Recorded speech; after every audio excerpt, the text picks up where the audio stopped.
Bonjour Olivier Rebière, content de te rencontrer sur Skype. On va juste te présenter très brièvement. Tu as parcouru le monde avec ton épouse Christina depuis que tu es étudiante. Tu as Oui, visité assez de pays pour faire l'envie de tout le monde qui veut voyager un jour. Euh, Tu publies avec ton épouse des e-books, plusieurs e-books. Sur les voyages, sur le team building, bon, etc. Tu as créé une communauté, c'est par là qu'on s'est rencontrés, en tout cas indirectement sur Google, qui est une communauté dont on donnera l'adresse tout à l'heure, là, pour oui, les gens qui écrivent, entre autres, des e-books et bon, qui peuvent s'entraider. On se voit parce que tu as réagi à l'article sur la simplicité qu'on a parlé sur notre site. Tu as dit, j'aurais beaucoup de choses à dire là-dessus. Et je t'ai dit, je t'ai pris au mot, puis toi aussi finalement. oui, Et alors, je vais te poser quelques questions. Je pense que ton témoignage pourrait sûrement aider beaucoup de lecteurs et éventuellement clarifier. C'est un témoignage, mais il reste que plus on est subjectif, probablement plus on est universel aussi. Alors, peut-être te demander comment tu as simplifié ta vie, à quel moment c'est arrivé, bon, etc. Je te laisse aller là-dessus. d'accord. Bonjour Marc, bonjour à toutes et à tous, ravi d'être là sur ce blog. Eh bien, comment dire, simplifier sa vie, c'est quelque chose qui n'est pas forcément évident, puisque dans notre pensée, disons, occidentale, on est entraîné depuis notre plus jeune âge à vouloir le plus de choses possible, à consommer, et c'est pas forcément quelque chose de simple. Et Mhm. donc, simplifier sa vie, dans mon cas, c'est arrivé un petit peu comme une sorte de rupture, de quelque chose de difficile. Il faut savoir que bon, ben, on a simplifié grandement notre vie lorsqu'on a décidé de partir de Roumanie, où on vivait, disons, de façon cumulée depuis 14 ans, où on Mhm. avait un business, c'est-à-dire un business bien patrimonial. On avait un parc d'aventure, le premier qui a été ouvert dans ce pays. Mhm. On avait aussi une maison, on avait, disons, un certain nombre de biens. Et puis, on s'est rendu compte que, bon, bah, comment dire, il y avait l'environnement politique de la Roumanie qui a changé en 2012. Mhm. Et mon épouse étant roumaine, on a commencé à sentir un certain nombre de signes qui ne trompaient pas, c'est-à-dire des potentialités pour un retour, disons, à la dictature communiste. OK. Et plus un certain nombre de signes, on a vu les législatifs, fiscaux, etc., qui commençaient à s'accumuler. Et puis, il faut le dire aussi, une certaine usure, il faut savoir que dans ces pays de l'Est, eh bien, il n'y a pas tout à fait, il n'y a pas du tout la culture du loisir, Mhm. il y a pas la culture de l'aide aux entreprises, de la création d'emplois, etc.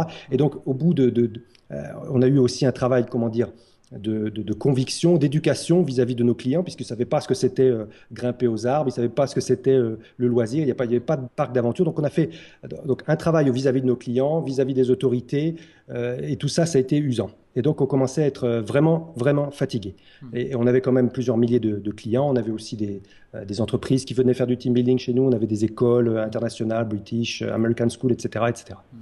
Bref. Et donc, on s'est dit, et c'est ça un petit peu, à chaque fois qu'on a pris une décision dans notre vie, des décisions radicales, c'était basé sur l'émotion au départ. Mhm. C'est-à-dire, oh là là, il y a quelque chose qui ne va pas. Notre corps nous envoie, ou nos sensations nous envoient un signal fort. Le problème, c'est que si on se laisse aller à nos émotions, on agit vite Mhm. et on agit mal. Mhm. Donc, après l'émotion, il faut faire fonctionner la raison. C'est-à-dire qu'il faut commencer à mettre en place un plan de sortie. Et donc là, du moment on est parti, on est allé aux Philippines, je me rappelle avec Christina, on était très déprimés, on ne savait pas trop quoi faire. Mhm. Et on a commencé à penser à un plan de sortie. Et il se trouve que, bon, ben, on avait, disons, une quarantaine d'années, on n'avait pas forcément une carrière, on n'avait pas du tout de carrière. Pour nous, c'est quelque chose qui n'existe pas. Bref. Et on s'est dit, qu'est-ce qu'on va faire? Et donc, on a commencé à mettre en place cette sortie. Donc, il fallait sans doute transmettre le parc, donc essayer de le vendre, éventuellement vendre la maison, et puis ensuite partir. Partir où? Alors, on a commencé à chercher. Bon, aux États-Unis, ça serait bien, mais enfin, il faut la green card, etc. Le Canada aussi, c'est compliqué. Ouais. Bref, on s'est dit que peut-être la France, retourner en France après toutes ces années, c'était peut-être pas une mauvaise idée, mais oui, mais en France, ailleurs, peut-être un Ailleurs qu'en endroit. France. En France, mais Voilà, ailleurs qu'en France. Ouais. voilà, c'est possible. On s'était dit, bon, Ouais. ben, peut-être qu'après toutes ces années de neige, on méritait un peu de soleil. Et donc, on a commencé à prendre puisque, bon, un des avantages de la France, c'est qu'elle a des possessions ultramarines, on va Mhm. dire. Et donc, on a regardé, et puis on s'est dit, eh ben, on a dû choisir entre la Martinique, la Réunion et Oui. la Guadeloupe. Je vous expliquerai peut-être les paramètres, qu'est-ce qui nous a décidé à choisir la Martinique, ça sera un petit peu amusant. Et bref, on a décidé de poser nos valises en Martinique. Donc on est parti, après avoir commencé à mettre en place vider la maison. Alors vider la maison, c'était quelque chose de, si vous voulez, de très dur. Parce On a que, bon, réalisé, tu as accumulé voilà, pendant autant exactement, d'années. en 10 ans, on ne réalise pas le nombre de bêtises qu'on peut accumuler, c'est atroce. Ah, Et donc, il a fallu énormément de temps pour vider ça, parce qu'il fallait en plus faire nos événements et gérer notre parc en même temps. En même temps, on formait aussi une personne mhm. qui a repris le parc. Bon, ça n'a pas marché ensuite pour elle. Elle a planté le business, mais enfin, c'est un autre Ah oui, problème. On n'a pas souvent ça. réussi à, voilà, on n'a pas réussi à transmettre le parc, puisque si vous voulez, d'un point de vue, disons, politique, la Roumanie, c'est quand même une très jeune démocratie. Il n'y a pas encore eu du tout tout ce passé, disons, d'économie capitaliste Oui, qui a et oui. puis de transfert de société, ça ne se fait pas. Et donc, à l'heure où je vous parle aujourd'hui, le parc doit être complètement fermé. On a perdu Mhm. tous nos investissements là-dedans. Ouais. Et bref, c'est mort. Bref, Donc, on a pu juste vendre la maison. Et bon, et c'est bien. Mais on est arrivé en fait en Martinique, on ne savait pas quoi faire. On était venu en tant que touriste, on ne savait pas si on allait rester. mhm. On est juste venu avec 3 valises et on est parti comme ça. On avait pris un billet un mois, aller-retour, et finalement on n'est pas revenu. Alors qu'on n'avait pas de job, on Et n'avait ça, rien. c'est en quelle année, tu dis? C'est en Alors ça, c'était 2012? en 2013. En En 2013, 2013, voilà. c'est très récent. Voilà, donc on avait pris la décision, si vous voulez, en février 2013 de partir. On a commencé à mettre en place donc le transfert de nos biens, la vente de nos biens de la maison. On a fait des annonces, etc. On a vidé, on a jeté, on a mis des choses sur Google Drive. Enfin bref, on a Mhm. commencé à... Et puis on a mis en vente notre parc qu'on n'a pas vendu et on avait pris un billet aller-retour en Martinique. Ouais. Et donc on est parti. Et ensuite on a eu l'occasion, si vous voulez, de parler sur place et on a pu déballer ensemble en famille, parce que Mhm. c'était une décision en famille. On a un enfant qui s'appelle Marc aussi, voilà. Mhm. Il avait 12 ans à l'époque. Et moi, enfin, Christina, comme d'habitude, elle était prête à partir. C'est un petit peu comme le mariage aussi, elle était prête avant moi, mais bref, il m'a fallu un peu. Mais la difficulté est encore plus grande lorsque justement il y a d'autres personnes impliquées, là, comme c'était le cas. Mais vous C'est étiez tous exact. les deux impliqués dans le parc. Alors, dans le fond, vous Ah aviez les oui, mêmes insatisfactions, oui. le Disons même qu'on a, écœurement, là, la même oui, on fatigue, a, dans le fond. même fatigue, oui. On a énormément appris. Mhm. On a repoussé nos limites financières, Ouais. professionnelles, tout ce que vous voulez. On a appris énormément. On a même appris le management. Ouais. Enfin, on a essayé plusieurs systèmes de management. Et à la fin, on avait une équipe vraiment très performante, puisque il faut savoir que dans un parc, on accueille des centaines d'enfants, qu'on Mhm. les fait évoluer à 10 mètres de hauteur. Et il faut vraiment qu'il y ait une confiance qui soit Ouais. instaurée avec les jeunes qu'on avait Ouais. pour qu'il n'y ait pas d'accident. Et je suis fier de dire qu'on a eu 0 accident Ouais. en 8 ans d'activité. Et donc, on a eu, voilà, on a eu cette culture de la sécurité et tout Mhm. ça. Et c'est quelque chose qui a mis beaucoup de temps à se mettre en place, mais qui est tout à fait faisable. Et donc, Mais simplifier pardon. sa vie pour toi, Olivier, ça a été plus que de dire je vais commencer à me délester de certaines choses. C'est carrément une coupure que vous avez fait, vous. Oui, oui, c'est quelque chose qui est, disons, un leitmotiv dans ma vie. Ah oui, Je suis quelqu'un, voilà, qui rompt les choses. ok. C'est-à-dire qu'à un moment donné, comment dire, lorsque Christina est venue en France, eh bien, elle a abandonné ses études en France. Moi, j'ai abandonné mes études. J'étais en mathématiques supérieures, je voulais devenir ingénieur. Et on a commencé elle avait une bourse.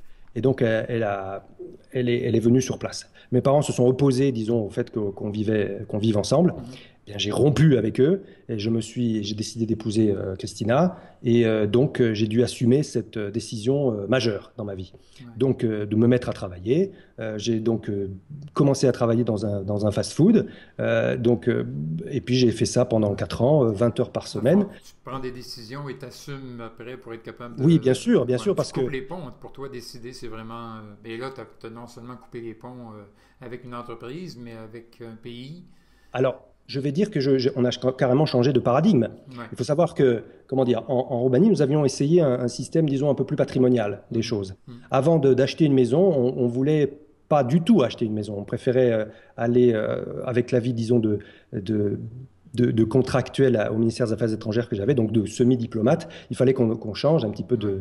d'espace. Et c'est ce qu'on a fait aussi en France pendant nos études et aussi pendant le service national où j'ai travaillé en Allemagne. Donc on était très mobile. Mhm. Et en Roumanie, on a essayé autre chose. On s'est dit, bon, ben, on a un enfant, on va essayer d'essayer de lui transmettre quelque chose. Donc on a construit une maison, enfin on a retapé une maison, on a essayé de faire un parc pour que ça dure. Et après, on a réalisé que ça nous enlise. Enfin, enfin, c'est pas valable pour tout le monde, évidemment, mais pour nous, on a commencé à avoir véritablement une souffrance. Ouais. Et dans chaque situation de vie, si vous voulez, il y a un équilibre. Alors, Ouais.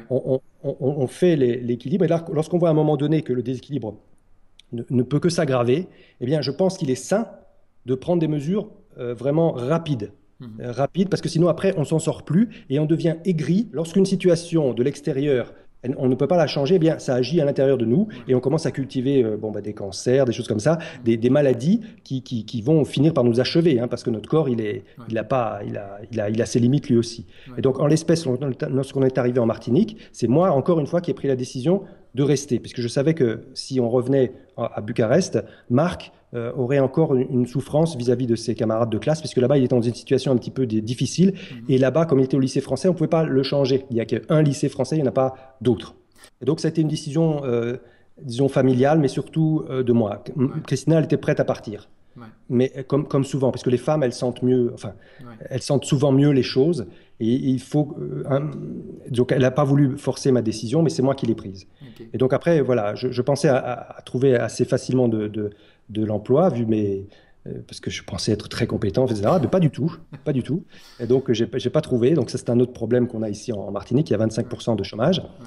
Et il y a, disons, une certaine, on va dire gentiment, Ouais. une certaine préférence Ouais. Ouais. locale Ouais. pour les jobs. Mhm. Et donc, j'ai pas trouvé. Donc, je me suis dit, il faut que j'invente un job. Il faut Ouais. que je dépasse cela. Et là, du coup, je me suis réapproprié Internet, puisque le seul moyen de sortir de cette petite île, le seul moyen fiable, Ouais. c'est de se propulser à l'extérieur Ouais. avec Internet. Toi et ton épouse, qu'est-ce que vous avez trouvé le plus difficile de laisser aller lorsqu'on veut faire un changement comme ça? Ou est-ce qu'à un moment donné, le changement est fait, puis il n'y a pas d'hésitation, tu ne reviens jamais en arrière? Est-ce qu'il y a eu il y a des moments où j'imagine tu te dis, est-ce qu'on a pris la bonne décision ou pour toi c'était clair? Oui, on a eu des moments très difficiles. On s'est dit, la vache, qu'est-ce qu'on a fait? Ouais, Mais on savait pertinemment que si on était resté sur place, ça aurait été eh bien, pire. je pense, oui, Ouais. je pense. Et, et, et, et à un Qu'est-ce moment qui aurait été donné, pire, le sentiment de ne pas avoir pris la décision, le sentiment de rester à endurer encore quelque chose qui nous fait souffrir ou... eh bien, c'est-à-dire qu'au bout d'un moment, comment dire, lorsqu'on est dans une situation à la fois professionnelle et personnelle, disons qu'on peut estimer sans issue, donc on a essayé, disons, objectivement plusieurs moyens et qu'on n'en voit plus, Hmm. eh bien, on baisse un petit peu les bras puisqu'on sait qu'il n'y aura rien, à part Ouais, l'intervention d'un Deus ex ouais, machina, ouais, ouais. qui pourrait changer, qu'il n'y aura rien qui va changer. Et à ce Hmm. moment-là, on est dans une attitude de renoncement, hein. On n'est pas dans une attitude de changement. Mhm. Et on le sait bien que tout progrès n'intervient que par le changement. Mhm. Et il faut sortir de sa zone de confort. Et la zone de confort, eh ben, moi je considère qu'un coup de pied au cul est toujours un pas en avant. D'accord? Mhm. Et donc, s'il n'y a personne pour vous donner le coup de pied au cul, parce que Mhm. à ce moment-là, ça aurait pu être les clients qui venaient plus, la Ouais, concurrence ouais, qui ouais. venait, etc. Bah, parce que maintenant, il y a de plus en plus de parcs en Roumanie. Mhm. Et on avait, bon, il y avait un changement de culture qui s'imposait. Bref.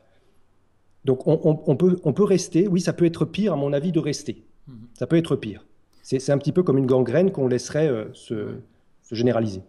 Puis vous essayez, ton épouse et toi, d'essayer de voir c'est quoi les deuils les plus difficiles que vous avez eu à faire, qui pourraient, qui auraient pu vous retenir, mais encore aujourd'hui que tu dis c'est des deuils qui ont été difficiles à faire. C'est quoi? Est-ce que c'est bon, j'imagine le deuil, entre autres, d'une entreprise que tu as créée, qui était ton bébé, bon, etc. Mais Oui.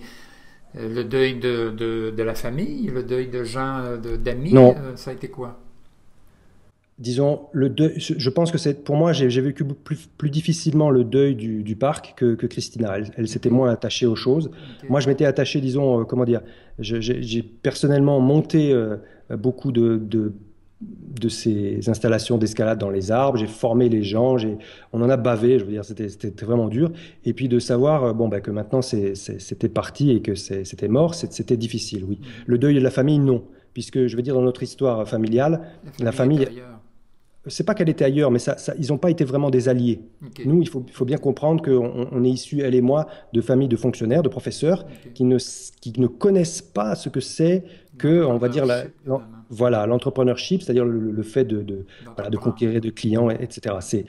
Pour eux, c'est un concept. Ouais, C'est ouais, difficile. ouais, D'accord? Et puis, on va dire que moi, dès le départ, j'ai été peut-être pas dans une relation conflictuelle, mais dans une relation dure. J'ai rompu avec mes parents. Bon, après, on s'est, disons, plus ou moins rabiboché. Mais et aussi, par exemple, les parents de Christina, ils n'ont pas du tout compris. Ils m'en ont voulu. Maintenant, ils m'en ont voulu d'avoir démissionné du ministère des Affaires étrangères. Pour eux, c'était le Graal, le Saint ouais, Graal. ouais, Et ils ne comprenaient pas que, ben, je veux dire, dans tout compromis, on a des choses à payer. J'étais très bien payé à Téhéran, je veux dire, c'était superbe, mais je veux dire, je voyais très clairement que si je restais là-bas, mon fils allait dépérir, puisque Ouais, c'était très difficile de l'amener jouer dehors, etc. Ma femme allait dépérir. Je veux dire, ça sert à quoi? On peut mettre tout le pognon du monde, je veux dire, ouais, on ne peut pas, il faut faire des choix. ouais, Hein. ouais. On, on est, un homme, comment dire, sa vie est basée sur ses choix, sur ses actions. Ouais. Est-ce que lorsque on veut prendre une décision comme celle que vous avez prise, mais est-ce que, ben, dans le fond, poser la question, c'est d'y répondre, l'importance que les gens proches de nous veuillent bien embarquer avec nous dans dans ce choix-là, parce que sinon, ça peut être une source de conflit énorme. Oui, tout à fait. Alors là, si on se rend compte, disons que là, dans notre cas, disons dans notre malheur, on va dire, on avait, disons, une souffrance, disons, familiale, Commune, ouais. voilà, qui était plus ou moins, Mm. qui s'exprimait dans plusieurs Ouais, domaines. C'était pas forcément les mêmes, mais disons que ouais, le dénominateur commun, c'était le fait d'être là. ouais, Ok. Alors, dans une famille où là, il y a une personne ou deux qui sont en souffrance et puis l'autre n'est pas en souffrance, mm, je pense qu'il faut, alors en fonction évidemment de l'âge, si on a un enfant qui n'est pas en souffrance et qui se sent bien, l'enfant, de toute façon, je vais dire quelque chose qui sera peut-être mal pris, mais je veux dire, l'enfant, il s'adapte tout le temps. Je veux dire, ouais, on le prend. Moi, j'étais un enfant, j'ai déménagé, je crois, 15 fois dans ma vie, puisque ouais, mon père était fonctionnaire, donc il partait dans ouais, tous les sens. ouais, Et donc, j'ai dû recréer, si vous voulez, à chaque fois ouais, des amitiés. Et à chaque fois, lorsque je revenais voir mes anciens amis, je voyais j'avais une souffrance parce que je mm, voyais le décalage ouais, entre moi et eux. Moi, j'avais changé, eux, non, peut-être ouais, pas. ouais, Bon, et donc, il faut prendre, à mon avis, il faut savoir qu'on est sur Terre, à mon avis, là on va parler un peu philosophie, pardon, on est là surtout pour son propre bonheur à soi. mhm, Ce n'est pas égoïste, attention. ouais. Avant de Et pouvoir, ça peut être euh, égoïste et ça serait correct aussi, là. oui, je veux dire, mais avant de pouvoir donner du bonheur aux autres, il faut d'abord qu'on soit en bonheur Ouais, avec soi-même, d'accord? Et d'accord. donc, si on considère qu'à un moment donné, on est dans une relation, enfin, le déséquilibre est peut-être pas flagrant, mais en tout cas, il va pas, si on laisse faire, il va continuer à s'accentuer. Eh bien, je pense qu'il faut partir. Oui, il faut partir et il faut changer. Mm, Parce que on est quand même doté d'un cerveau qui est le résultat de millions d'années d'évolution. Et notre job, c'est d'évoluer. mm. Je veux dire, c'est d'évoluer. C'est une Et on grandir. est, Ouais. voilà, Mm, grandir, mm, exact. mm. Est-ce que tu as l'impression d'avoir, bon, tu probablement pas, bon, tu as créé maintenant euh, beaucoup de choses avec Internet, etc. J'allais dire, tu n'as pas dû regagner beaucoup de temps parce que j'ai l'impression que tu es une machine à produire incroyable. Mais as-tu l'impression d'avoir euh, retrouvé de la liberté, je dirais, dans le travail que tu fais maintenant? D'une Un peu certaine plus manière, de oui. liberté. Oui, d'une certaine manière, oui. C'est-à-dire que je parle quand je veux, je fais ce que je veux, à peu près Ouais, quand je veux. ouais, Mais disons que il y a une souffrance qui est pour l'instant, je n'arrive pas, disons, à générer suffisamment de revenus ouais, ouais, pour faire vivre ma famille. ouais, C'est ce que j'aimerais bien faire. ouais, Mais je peux pas. Alors, il y a d'une certaine manière, là, on va parler un petit peu peut-être économie ouais, et ouais, philosophie. C'est-à-dire ouais, que, bon, ben, il y a le système, disons, capitalistique qui existe et qu'on voit actuellement et qui, à mon avis, il faut le conserver puisque disons, la condition pour le progrès, pour les mhm, choses pour l'imagination. Bon, il est allé trop loin dans certains cas, on l'a bien vu avec les Panama Papers, avec tout ça, enfin bref, avec tous les excès que tout le monde connaît. Bon, et il y a une autre partie qui, à mon avis, et c'est ce que j'essaye de faire dans la communauté Fanel, donc formateur et auteur numérique en ligne, mhm, c'est, disons, la partie collaborative. ok, J'ai découvert un petit peu aussi au parc, d'une certaine manière, le bénévolat, un peu plus ici en Martinique, lorsque j'ai coaché des élèves qui étaient dans des familles défavorisées, et puis aussi dans un collège, enfin un collège en France, c'est pour les adolescents entre 12 et 15 ans, je crois, voilà. Et, et ben là, je fais un petit peu de bénévolat avec les auteurs et formateurs en ligne, on va dire, parce que j'apprends énormément de choses et surtout, comment dire, je débug les trucs. Je les ouais, débug, ouais, je les brise, quoi, je les ouais, casse, les trucs. ouais, Et bon, j'essaye de mettre à disposition un certain nombre de ces choses. Et je me suis fait aussi un compte sur Patreon, où mhm. je demande aux gens s'ils veulent m'aider dans cette démarche qui est la mienne. Pourquoi? Parce que, comment dire, il y a Excuse-moi, mais deux. c'est quoi tu dis Ce que tu... Patreon, Ouais, pardon. Alors, brièvement. Alors, Patreon, c'est un site, patreon.com. C'est un site qui permet, en fait, aux gens de faire des donations mensuelles, Ok, petites, ok, à mon compte, à votre serviteur, mais aussi à ok, d'autres ok, créateurs, puisque si vous voulez, on est un petit peu hors norme. On ne peut pas nous mettre dans des cases. Et donc, on a besoin de créer du contenu qui est utile pour un certain nombre de personnes, mais on ne peut pas avoir un employeur, disons, classique. Non, c'est vrai. On n'a pas une entreprise, on n'a pas C'est vrai. une administration publique. Et là, par contre, moi, ce que j'aimerais bien faire, c'est me mettre au service, d'une certaine manière, de ces formateurs et auteurs numériques en ligne, et qui me rétribuent. Bon, ils me donnent un petit Ouais, truc tous les ouais, mois, ouais, mais ça me permettrait, si vous voulez, de voir un peu plus clair dans l'avenir. ouais. Parce que, bon, tout ça, je fais avec, je fais des émissions, je fais des émissions toutes les 2 semaines avec Laure Lapègue, par exemple, et avec aussi, j'ai lancé une qui s'appelle 30 minutes solutions, où je réponds très vite aux solutions techniques qui empoisonnent la vie des auteurs et formateurs Mhm, en ligne. mhm. Voilà. Donc, ça serait, j'aimerais, bon, ben, je tiens à avoir une activité commerciale. Donc, on a les livres, on a les romans, on a les formations vidéo en ligne, mais aussi une activité donc de bénévolat et de bénévolat, on va dire, que j'aimerais bien, pas rémunérer, attention, mais avec des donations aux gens, Ouais, voilà, ouais, qui me donnent suivant ce qu'ils estiment être juste, tous les mois. Voilà. Et ça ferait une petite sorte de, de mel- revenus, oui, c'est de ça. mix. Voilà, exact. Mais ce que je comprends, c'est que simplifier sa vie, c'est une chose, mais c'est pas nécessairement simple après Non, de se refaire, dans le fond. Parce que toi, pour toi, ça a été plus que de simplifier ta vie, ça a été changer complètement de... la réinventer, voilà, Ouais, réinventer sa ouais, vie. ouais. Alors, attention, il y a aussi on peut la simplifier d'une autre manière, je veux dire. On peut tout simplement réaliser que, bon, ben, euh, on contemple sa voiture, par exemple. Sa Mhm. voiture, lorsqu'on achète une voiture, elle est là principalement pour rouiller dehors. D'accord? Et donc, bon, c'est comme ça. Ouais. Alors, si on pense d'un point de vue global, hein, eh bien, on pourrait très bien réaliser que, bon, ben, on peut prêter cette voiture aux gens de son quartier, etc. On pourrait même se cotiser et acheter sa voiture dans un quartier. Là, je regardais hier sur M6 une émission, ou avant-hier, je ne sais plus, où il y a un gars qui a eu l'idée géniale comment dire, de louer les voitures qui sont garées dans les parkings des aéroports. Mhm. Alors, vous allez, je sais pas, toi, tu es allé par exemple en Martinique, tu gares ta voiture, et donc elle est là 6 semaines et elle rouille dans un parking d'aéroport. Eh Mhm. ben, le gars, il a eu l'idée de la louer à des gens, hein, alors qu'ils viennent à l'aéroport, ils la prennent, ils la ramènent, et puis après, quand tu reviens, donc ta voiture, elle a roulé un petit peu, puis tu as eu un peu d'argent. Ouais, Mais c'est pareil. Donc ouais. c'est l'économie globale. Et ça, c'est possible que par Internet. Alors il y a aussi une entreprise française que tout le monde peut-être connaît qui s'appelle euh, Blablacar. Ouais, Voilà. Ou alors c'est ce qu'on appelle, disons, le covoiturage. Eh ben, ouais. le covoiturage, c'est génial. Ça participe de cette avancée technologique qui est possible maintenant avec Internet. On peut s'entendre facilement. Il y a aussi les prêts entre particuliers. Il y a encore une émission. Voilà. Il y a un type qui a inventé une sorte de monnaie virtuelle qui s'appelle le Moutoum. Mhm. Je te prête mon fer à repasser, ça me donne tant de Moutoum que je peux échanger, etc. Et donc, on peut voir que finalement, le système capitaliste, il a vocation à diminuer dans sa production, hein, dans Ouais, sa productivité, etc. On ne va pas s'en passer parce qu'on ne peut pas s'en passer, ça ne serait pas raisonnable. On ne peut pas foutre des milliers de gens comme ça dehors, c'est pas possible. Non, par contre, on peut choisir quelque chose de progressif, petit à petit, on va adapter les choses, on va diminuer, et puis donc on va plus dans une structure collaborative. C'est ouais. ce qu'on essaie de faire dans Fanel et les Blab. Et de partage aussi.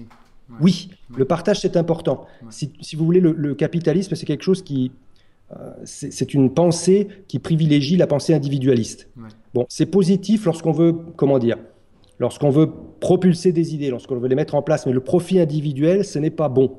Je ouais. ne prône pas des idées communistes, non, je pense que il faut qu'on invente d'autres trucs, Mhm. autre chose. Qu'est-ce qui donne du sens maintenant à ta vie? Bon, il y a eu une époque, j'imagine que le sens a changé. Quand tu étais en Bulgarie, le sens passait beaucoup par la réalisation d'un parc d'amusement qui amène les Oui. enfants, etc. Qu'est-ce qui donne du sens maintenant?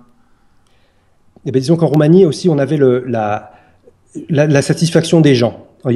Enfin, je veux juste parler de ça. Ouais. Juste à la fin, quand j'ai commencé à me détacher, je savais qu'on allait partir, j'ai commencé à interagir différemment avec les gens. Je Mhm. commençais à voir très vite dans leur langage non verbal et comment dire, les malaises qu'ils avaient. Bref. Et maintenant, le sens à notre vie, qu'est-ce que ça pourrait être? C'est le fait Ou de... le sens de ta vie, peut-être plus, parce que le sens de la vie, c'est tellement vaste Ah, que, d'accord. Le sens bon, de ma vie, en fait, ça serait de pouvoir, oui, réaliser le rêve d'être indépendant du lieu géographique où on va être. OK. C'est-à-dire que c'est le rêve qu'on a avec Christina, Ouais, et je pense qu'on va y arriver, c'est de pouvoir prendre son ordinateur et Il y en a déjà qui le font, hein, c'est ce qu'on ouais, appelle les ouais, diginomades, ouais, mais nous disons on veut propulser notre fils déjà qui ouais, commence à ouais, faire ouais. ses études. Chez les auteurs et les formateurs, il y a cette espèce de souffrance qui est due aussi aux changements colossaux qui sont en train de se dérouler. On l'a Mhm. vu par exemple, ne serait-ce que, on pourrait le faire une analogie avec le monde de la musique. Mm. hein. Avant, on achetait des C'est vrai. CD. Maintenant, on télécharge tout sur Télécharge. son. Voilà. Et il y a eu des fractures majeures dans Ouais. l'industrie. Ouais. Pareil aussi avec le cinéma. Mhm. Et c'est quelque chose qui est arrivé aussi avec les livres, Ouais. notamment la France, qui est un pays hyper protectionniste en ce qui concerne la culture. C'est vrai. Bref, voilà. Et donc, il y a les livres électroniques. Et on arrive à la formation. Moi, la formation, ça va devenir un bien complètement banal. Ouais. Si on regarde un petit peu les choses en perspective, on ne peut que s'en féliciter. Pourquoi? Parce qu'on pourra envoyer dans des petits villages d'Asie ou d'Afrique, on pourra envoyer la connaissance, on pourra envoyer des tas de choses. Il y a des choses Ouais. phénoménales qui se passent là-bas. On arrive à produire de l'électricité avec 3 fois rien, on arrive à diffuser la connaissance. Je veux dire, d'un point de vue global, c'est bon. Ouais. Voilà, c'est bon d'un point de vue de l'humanité. À oser changer, beaucoup de nos lecteurs qui sont des gens qui écrivent.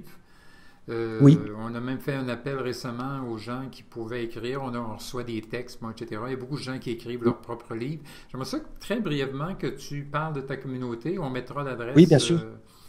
Oui, peut-être merci. pour donner à ces gens-là, parce que souvent c'est la solitude de ces gens-là qui les empêche Oui, bon, oui, d'aller plus loin. Ils savent, il leur manque un paquet d'outils et vous en donnez beaucoup. c'est ça. Voilà, donc la communauté Fanel, donc formateur et auteur numérique en ligne, qui existe sur Facebook, mais beaucoup plus sur Google+. Hein. Google+, on Ouais, a pas mal d'abonnés maintenant. ouais, En fait, elle se propose de promouvoir l'entraide et la bienveillance. Alors, ce sont des gros mots, mais l'entraide et la bienveillance, c'est-à-dire qu'on essaie de cultiver, disons, le conseil entre nous. On n'est pas là pour se tirer dans les pattes, parce qu'on sait tous que c'est difficile soit d'écrire, soit de produire une formation vidéo, puisque les problématiques sont assez similaires, on va dire. oui. L'auteur, il essaie d'avoir de l'engagement avec ses lecteurs, de Mhm, vendre éventuellement des livres. ouais, Pareil pour le formateur en ligne ou le coach ou l'enseignant. Il veut à un moment donné avoir des étudiants et puis comment y arriver. Alors, il y a tout un problème, il y a pas mal de petits processus techniques qui peuvent être embêtants. Je sais pas moi, faire une landing page, faire un site, faire du marketing, enfin, ouais.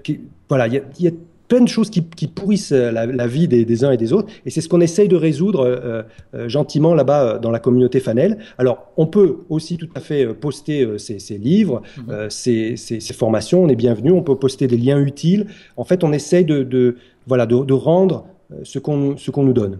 D'essayer D'accord? de simplifier la vie des auteurs, finalement. C'est ça, Ouais, oui, simplifier la vie des auteurs, puisque c'est difficile pour eux. Donc, souvent, lorsqu'on s'embarque dans l'écriture d'un livre, on a l'impression il faut avoir de la chance. On n'a pas ouais. forcément de la chance, Mhm. mais en tout cas, on peut provoquer des opportunités. Ça, c'est sûr.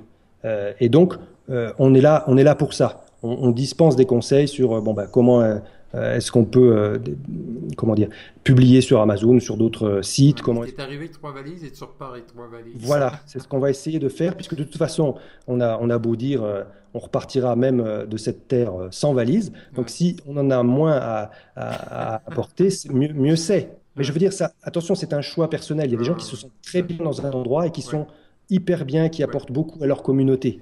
Il se trouve que bon, bah, nous, on a réalisé au bout d'un certain temps que c'est pas notre cas. ouais, On a besoin de changer pour pouvoir ouais. respirer. Les voyages, ça nous donne cette énergie créative Ouais. qui est puissante et qui nous permet d'avancer. Fait que Je veux dire, maintenant, on peut créer des choses sur Internet, c'est quand même ouais. Ah, c'est fabuleux. fascinant, Et, ouais. oui, et on Mm. peut diffuser la connaissance et surtout, Ouais. on peut entraider les gens, on peut aider les autres personnes à Ouais. distance. On Ouais. peut le faire. C'est une sorte de conscience globale qui va prendre petit à petit Mm. de l'ampleur et je l'espère modifier en bien l'humanité. Oui, c'est possible. Ben, j'imagine, pourquoi pas. Écoute, je te remercie de ta générosité, Ben, Olivier. merci Au Marc, plaisir merci. de se revoir, peut-être pas en Martinique, mais en France. Pourquoi pas? Et sur ta communauté, de toute façon. Merci beaucoup Marc. Ben,